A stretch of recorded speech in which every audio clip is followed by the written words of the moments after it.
बात करेंगे आज हम संख्या पद्धति के बारे में।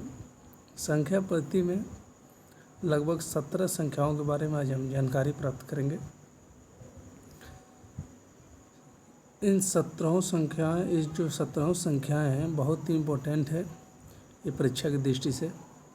तो शुरू करते हैं। पहला प्राकृतिक संख्या। प्राकृतिक संख्या किसे कहते हैं?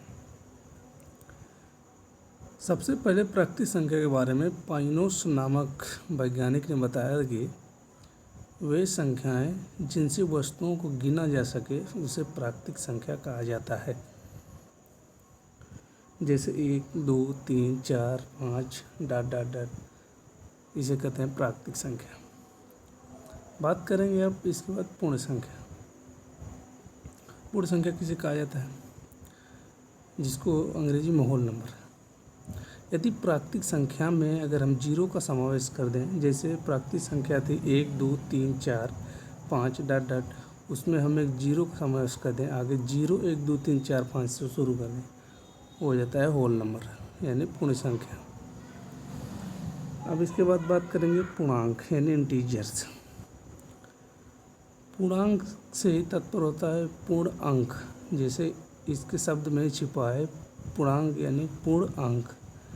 ऐसी संख्या जिसमें न दशमलव हो न बटे में हो, एकदम एग्जैक्टली पूर्ण अंक हो, उसे पूर्णांक कहते हैं। बात करेंगे परिमेय संख्या के बारे में। परिमेय संख्या क्या होता है? यानी रेशनल नंबर। वे संख्याएं जिन्हें p/q के रूप में लिखा जा सके परंतु q का मान कभी 0 नहीं होना चाहिए, उसे परिमेय संख्या कहा जाता है। दूसरे शब्दों में से समझ लीजिए, वे संख्याएं जिनका दशमलव प्रसार शांत या समान आवृत्ति का हो, या तो शांत हो, अगर शांत न हो तो समान आवृत्ति का हो, इसे कहते हैं परिमेय संख्या। जैसे आप एक उदाहरण समझ लीजिए, जैसे हम लिख देते हैं 4/5, इसको जब भाग देंगे तो 0.8 आएगा। ये क्या है देखिए, इसके बाद ये हल नहीं होगा, ये शांत है, इसे कहेंगे परिमेय संख्या। या तो फिर इसको ऐसे लिख देंगे जैसे 1/3, इसको जब आप हल करेंगे तो 0.3333 ... ये आगे बढ़ता जाएगा, यानी शांत तो नहीं हो रहा है लेकिन समान आवृत्ति का है, हमेशा 3 3 3 3 आ रहा है, इसे कहते हैं परिमेय संख्या। अब बात करेंगे अपरिमेय संख्या। वे संख्याएं जिनको p/q के रूप में नहीं लिखा जा सके उसे अपरिमेय संख्या कहते हैं। अर्थात वे संख्याएं जिनका दशमलव प्रसार अशांत व असमान आवृत्ति का हो। जैसे हम अभी बताएं दशमलव प्रशांत, अभी 1/2 4/5 वाला उदाहरण देंगे, उसी तरह इसका दशमलव प्रसार जब आप करेंगे तो एक कभी शांत नहीं होगा। शांत तो उसमें भी नहीं था, लेकिन जैसे उसमें समान आवृत्ति था, इसमें समान आवृत्ति ने अलग अलग आएगा अंक, इसे कहते हैं अपरिमेय संख्या। इससे बात करेंगे, जैसे क्वेश्चन आ जाता है 2 परिमेय संख्याओं के बीच कितनी परिमेय संख्याएं होती है? तो 2 परिमेय संख्याओं के बीच अनंत परिमेय संख्या होती है। अब बात करेंगे, जैसे इसमें आपको पूछ दे कि 2 परिमेय संख्याओं के बीच, जैसे आपको दे देगा 1/2 और 4/5। अगर आपसे पूछ दे 1/2 और 4/5 के बीच 10वीं परिमेय संख्या का मान बताइए, तो 10वीं परिमेय संख्या का मान पूछेगा तो आपसे देखिए एक सूत्र है जो पहले दे, जैसे 1/2 और 4/5, तो a का मान 1/2 हो जाएगा, b का मान 4/5 और 10वीं परिमेय संख्या जो पूछे तो k का मान हो जाएगा 10। इस पर आप रख के हल कर देंगे, आपको उत्तर आ जाएगा। अब आगे बढ़ते हैं वास्तविक संख्या के बारे में। वास्तविक संख्या किसे कहा जाता है? वे संख्याएं जिनका वर्ग करने पर एक धनात्मक संख्या प्राप्त हो, उसे वास्तविक संख्या कहते हैं। जैसे हम लेते हैं या तो 2 ले लेंगे, या तो 4 ले लेंगे, या तो -2 ले लेंगे, -6, इन सबों का जब वर्ग करेंगे, -2 को वर्ग करेंगे तो 4 होगा, 2 को वर्ग करेंगे तो भी 4, -6 का वर्ग करेंगे तो 36 होगा। देखिए सभी धनात्मक संख्याएं प्राप्त हो रही हैं, इसे कहते हैं वास्तविक संख्या। बात करेंगे अब कोई भी संख्या हो, वो अगर उसका वर्ग करने पर अगर धनात्मक संख्या प्राप्त होती है तो वो आपका वास्तविक संख्या है। बात करेंगे काल्पनिक संख्या। काल्पनिक संख्या किसे कहा जाता है? वे संख्याएं जिनका वर्ग करने पर ऋणात्मक संख्या प्राप्त हो, उसे काल्पनिक संख्या कहते हैं। जैसे अभी हम -7 इसको अंडर रूट लगा दें, अब इसका आप वर्ग करेंगे तो क्या प्राप्त होगा? -7, यानी ऋणात्मक संख्या प्राप्त हो रही है। तो ये आपका क्या है? काल्पनिक संख्या है। ये काल्पनिक संख्या नहीं, ये तो ये काल्पनिक है, ये वाला अंडर रूट -7 जो है ये काल्पनिक है, लेकिन बल्कि ये आपका वास्तविक है। जब किसी भी संख्या का वर्ग करेंगे अगर ऋणात्मक संख्या प्राप्त हो तो वो आप समझ लीजिए वो संख्या काल्पनिक है। अब बात करेंगे समृद्ध संख्या यानी कॉम्प्लेक्स नंबर। कॉम्प्लेक्स नंबर क्या होता है? वास्तविक प्लस काल्पनिक का जो समावेश होता है उसे कहते हैं समृद्ध संख्या। जैसे बात करेंगे, जैसे 5 क्या है? ये आपका वास्तविक है। अंडर रूट -7 क्या है? ये काल्पनिक है। इन दोनों का समावेश क्या है? समृद्ध संख्या है, यानी काल्पनिक कॉम्प्लेक्स नंबर। उसके बाद है आपका पूर्ण संख्या। पूर्ण संख्या अभी हम पीछे बताएं, पूर्ण संख्या वो दूसरा था, वो होल नंबर था अंग्रेजी उसका, इसका अंग्रेजी शब्द है परफेक्ट नंबर। तो पूर्ण संख्या कहते हैं वे संख्याएं जिनके गुणनखंडों का योग स्वयं को छोड़कर, यानी स्वयं उसी संख्या को छोड़कर पुनः वही संख्या प्राप्त हो।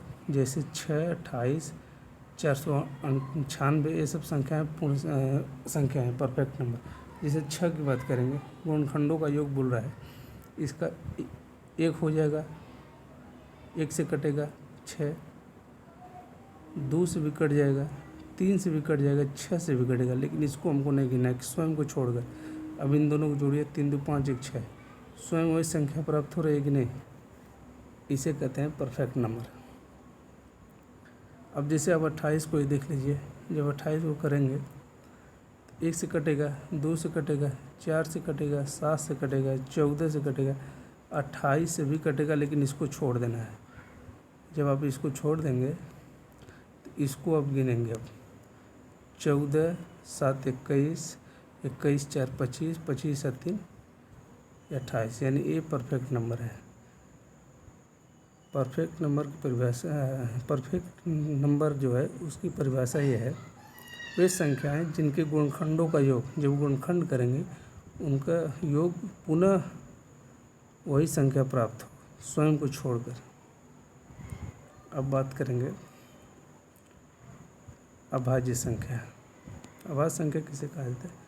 वे संख्याएं जिनके गुणनखंड संभव नहीं हो, अर्थात वे संख्याएं जिनमें केवल 1 का भाग जाए या वो स्वयं उसी संख्या का भाग जाए। जैसे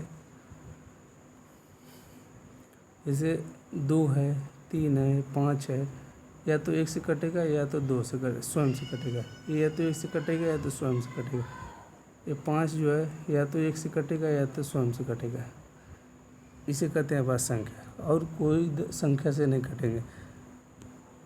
अभाज्य संख्या वो होती है जिसका भाग केवल या तो 1 से जाए या तो स्वयं उसी संख्या से जाए, और किसी संख्या से नहीं जाए। बात करेंगे सबसे छोटी अभाज्य संख्या की, तो सबसे छोटी अभाज्य संख्या होती है 2। अगर आपसे पूछे सबसे छोटी विषम अभाज्य संख्या तो वो हो जाएगी 3, और सम अभाज्य संख्या पूछेगा तो हो जाएगा 2। ये आप याद रखिए।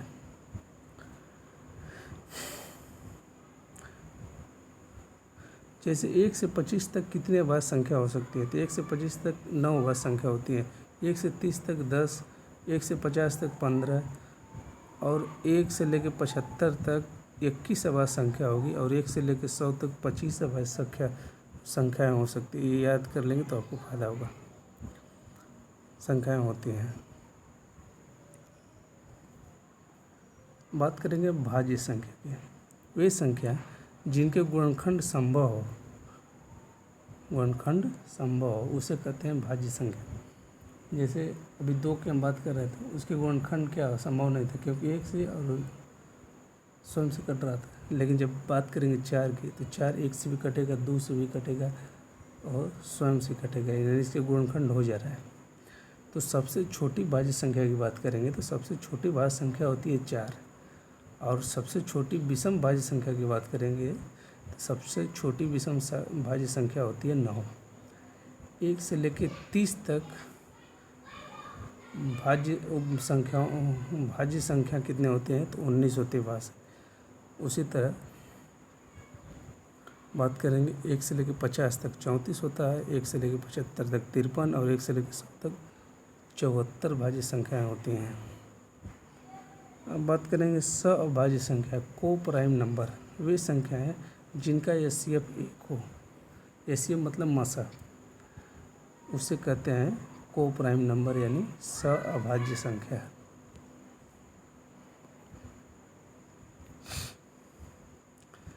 ट्विन अभाज्य संख्या। ट्विन अभाज्य संख्या किसे कहा जाता है? वे संख्याएं जिनमें 2 का अंतर हो, तो जैसे 3 5 देखें 7